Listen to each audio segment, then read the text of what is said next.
বন্ধুরা, পৃথিবীর সব ধর্মেই এক ধরনের ভবিষ্যৎবাণী আছে। ভবিষ্যতে এক বিশেষ ত্রাণকর্তা বা গাইড আসবেন মানবজাতিকে পথ দেখাতে।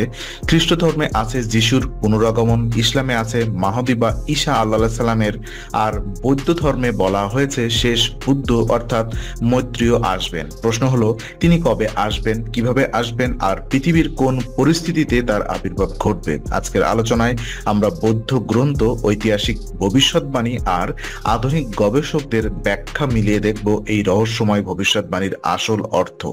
প্রথমত, ত্রিপিটক ও অন্যান্য বৌদ্ধ গ্রন্থে উল্লেখ আছে যে শাক্যমুনি বুদ্ধের মৃত্যুর বহু সহস্র বছর পরে মৈত্রীয় বুদ্ধ আসবেন। তখন পৃথিবী নৈতিক অবক্ষয়ে ডুবে যাবে, মানুষ স্বার্থপর হয়ে উঠবে, ধর্ম দুর্বল হবে। ঠিক তখনই মানবজাতিকে নতুন নৈতিকতা, শান্তি আর প্রজ্ঞার পথে আনার জন্য আবির্ভূত হবেন মৈত্রেয়।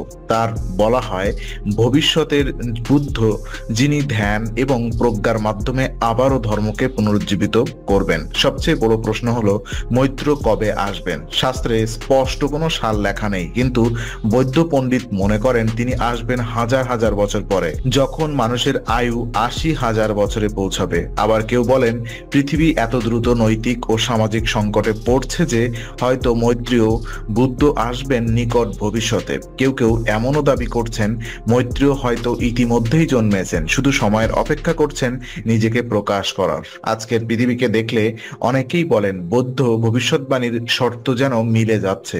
যুদ্ধ, সহিংসতা, পরিবেশ ধ্বংস, ধর্মীয় বিভাজন, প্রযুক্তির অপব্যবহার, সবকিছু মিলিয়ে মানব সভ্যতা এক গভীর সংকটে। অনেক বৌদ্ধ ভক্ত বিশ্বাস করেন এই সময়টাই হতে পারে মৈত্রীয়ের আগমনের সূচক। কারণ মানুষ যখন একেবারে হতাশায় ডুবে যায়, তখনই ত্রাণকর্তার প্রয়োজন হয়। বৌদ্ধ শাস্ত্রে বলা আছে মৈত্রীয় হবেন করুণাময়, শান্তিপ্রিয় এবং প্রজ্ঞায় ভরপুর। তিনি আসবেন শুধু ধর্ম প্রচারের জন্য নয়, বরং মানুষের মধ্যে সহানুভূতি, দয়া ও নৈতিকতা ফিরিয়ে আনার জন্য। তার শিক্ষা মানুষকে ভোগবাদ থেকে সরিয়ে আত্মজ্ঞান আর মৈত্রীয় নিয়ে যাবে। তিনি যুদ্ধ নয়, বরং চূড়ান্ত শান্তি এবং সমতার বার্তা দেবেন। চীন, জাপান, কোরিয়া, শ্রীলঙ্কা, থাইল্যান্ড, প্রায় সব বৌদ্ধ প্রধান দেশে মৈত্রীয় বুদ্ধ নিয়ে আলাদা বিশ্বাস প্রচলিত আছে। কোথাও তার হাস্যোজ্জ্বল স্থূলদেহী হিসেবে পূজা করা হয়, আবার কোথাও তাকে ধ্যানমগ্ন রূপে কল্পনা করা হয়। তবে সবাই একমত তিনি আসবেন মানবজাতিকে মুক্তির পথ দিতে। কিছু মানুষ আবার দাবি করেন মৈত্রীয় হয়তো কোনো দেবত্বপূর্ণ সত্তা নয়, বরং একজন মহান নেতা বা দার্শনিক, যিনি মানব সভ্যতাকে নতুন দিশা দেখাবেন। অনেক গবেষক মনে করেন ইতিহাসে সময় সময় এমন কিছু ব্যক্তিত্ব এসেছেন যারা সমাজকে বদলে দিয়েছেন। হয়তো ভবিষ্যতের মৈত্রীয় হবেই এমনই একজন প্রভাবশালী মানুষ।